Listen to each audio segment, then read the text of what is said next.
Le film dont on va parler aujourd'hui, j'hésitais à le voir parce que je me dis, c'est un film français, d'action, épique. Je me suis dit, depuis Astérix et Obélix, tout ce qui est grosse production, je ne fais plus trop confiance. Je me suis pris une claque devant ce film. Yo tout le monde, c'est Anthologie. Aujourd'hui on se retrouve pour une nouvelle vidéo, une nouvelle critique. Et aujourd'hui on va parler, bon, avec un peu de retard, c'est vrai que la vidéo sort. On est le 31 mai.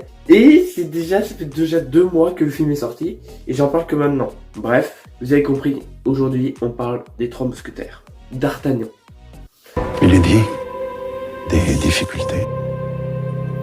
Morte et enterrée. On ne peut pas laisser faire ça. Mais il est innocent.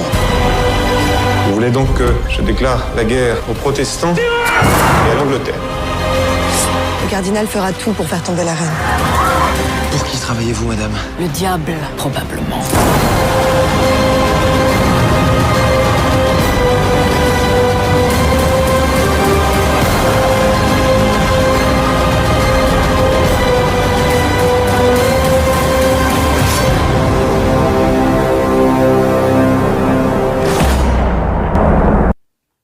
Les Trois Mousquetaires d'Artagnan, de quoi ça parle?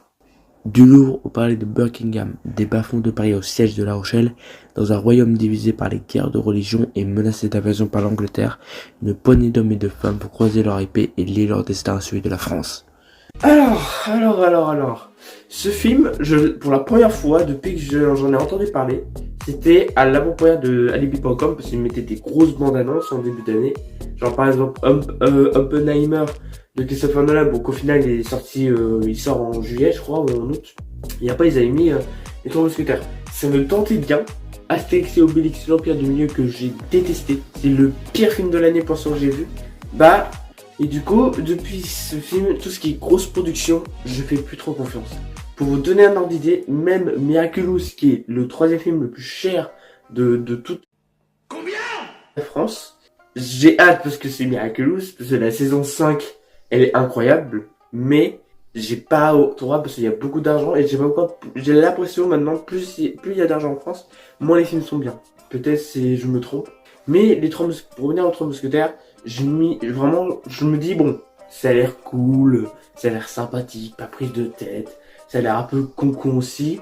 Et au final, je me suis pris une grosse claque. Je suis allé voir le 18 mai, et je suis allé voir avec ma petite sœur. Et j'aurais dû jamais l'amener ma petite sœur là-bas parce que c'est très violent. Je m'attendais pas à une telle violence quand même. Il y a des scènes que je trouve qu'il fallait mettre un avertissement, au moins qu'il y a beaucoup de sang, on voit pas beaucoup de sang, mais on voit des coups d'épée assez rudes quand même. Pour vous donner un ordre d'idée sans spoil, on voit un cadavre de femme nue. C'est dégueulasse. Et je me suis dit, quand j'ai vu ces scènes, je me dis pas putain, j'aurais jamais l'amener là. Mais au pire de toute façon, il y avait d'autres films à côté. Mais j'avais pas envie d'y aller vraiment. Sinon j'allais me forcer, je déteste ça d'aller me forcer, surtout dans une salle de cinéma. Et au final, moi perso j'ai adoré vraiment tout ce qui est action, aventure, ça prend bien son temps avec l'aventure et l'action qui est montrée. Les images, les séquences d'action en plan séquence. En 4K.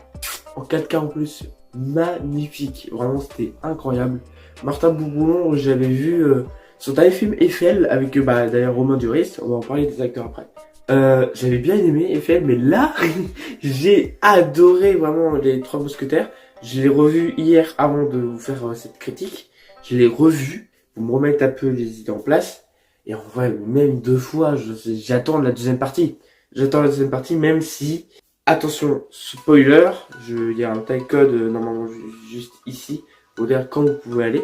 Mais à la fin, par contre, je sais pas comment ils vont faire pour expliquer déjà que Milady est ressuscité. Je sais pas comment ils vont expliquer que D'Artagnan, comment il a fait pour comment tout en fait, pourquoi.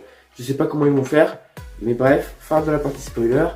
Maintenant, on va parler des acteurs. Parce que les acteurs, on va en parler parce que vraiment Vincent Cassel, Pio Marmaille, Romain Duris et François Civil, les 4 mousquetaires. Bah les 3 mousquetaires plus 1. Putain, sa mère. Ça fait du bien d'avoir un casting 5 étoiles. Vraiment, c'était incroyable, vraiment. Le roi, c'est l'un des seuls personnages que je sais pas. Je sais pas si je l'aime, je sais pas si je l'aime pas. Vraiment, c'est un personnage que je trouve assez cool. Son jeu d'acteur est assez cool. Mais quelquefois, cela ne vous plaît guère. Ouais, donc on sait pas. Mais c'est pour ça que ce personnage, je sais pas pourquoi je l'aime pas des masses.